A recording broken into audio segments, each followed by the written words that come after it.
नमस्कार दोस्तों, राधे राधे, हरे कृष्णा। चीकोज रेसिपीज में एक बार फिर से आज आपका स्वागत है। तो जैसा कि मैंने बताया था कि अधिक मास चल रहा है, तो पुरुषोत्तम मास चल रहा है, तो उसमें जो पुरुषोत्तम महात्म है, पुरुषोत्तम मास का जो महात्म है उसका एक अध्याय रोज पढ़ना चाहिए, रोज सुनना चाहिए।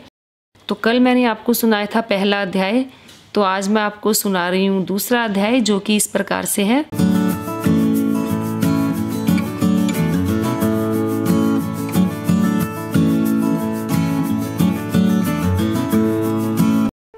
सब्सक्राइब करें चीको रेसिपीज़ को और बेल आइकन को टैप करें मेरी हर वीडियो सबसे पहले देखने के लिए।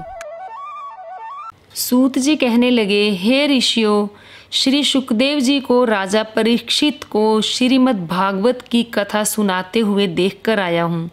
ऋषि कहने लगे, हे सूत जी, जो कुछ आपने वेद व्यास जी के मुख से सुना हो वही कथा सुनाइए। सूत जी बोले, हे ऋषियों, जैसा मुझ में ज्ञान है और मैंने व्यास जी के मुख से सुना है वह मैं तुमसे कहता हूँ, सुनो।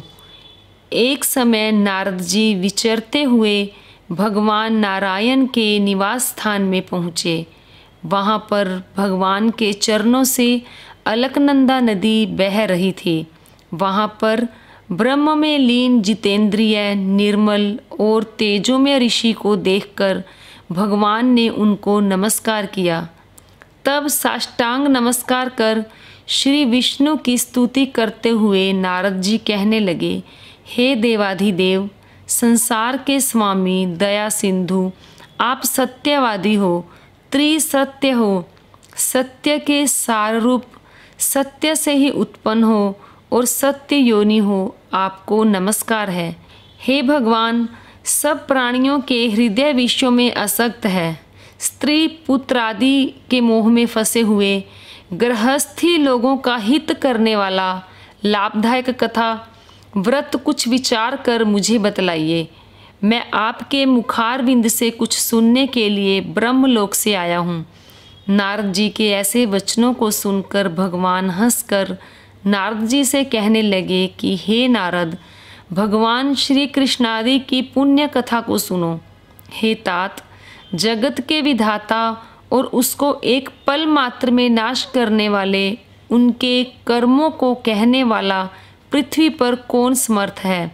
हे नारद जी, ऐसे भार युक्त कथा भी तुम जानते हो, परंतु फिर भी दरिद्रता को हरने वाला, यश और श्रेष्ठ पुत्रों को देने वाला, मोक्ष देने वाला तथा शीघ्र सेवन योग है, ऐसे अद्भुत पुरुषोत्तम मास महात्म्य को कहता हूँ। नारद जी कहने लगे कि हे प्रभो, स्वामियों सहित मैंने चैत्रादि मास तो सुने हैं, परंतु उनमें पुरुषोत्तम मास नहीं सुना। यह पुरुषोत्तम मास कौन सा मास है और यह कैसे हुआ? हे कृपानिधे, यह सब आप मुझसे कहिए। इस मास का स्वरूप और विधान मुझसे कहिए। क्या करना चाहिए, स्नान कैसे करें, दान क्या करें और जप, पूजा तथा उपवास आदि का क्या साधन है। इसके अतिरिक्त और भी कोई सार हो तो वह सब मुझे बतलाइए। सूत जी कहने लगे, हे ऋषियों, नारद जी के ऐसे जनहित कारक वचनों को सुनकर भगवान चंद्रमा के समान शीतल और शांति देने वाले वचन बोले। तो ये था पुरुषोत्तम मास का दूसरा अध्याय। तो उम्मीद करती हूँ आपको ये जो कथा है ज़रूर पसंद आई होगी। तो इस अध्याय को लाइक करें, शेयर करें, चैनल को सब्सक्राइब करना बिल्कुल ना भूलें। साथ में जो बेल आइकन नज़र आ रही है उसको भी टैप करना बिल्कुल ना भूलें, ताकि मेरी हर वीडियो की नोटिफिकेशन आप तक सबसे पहले पहुँचे।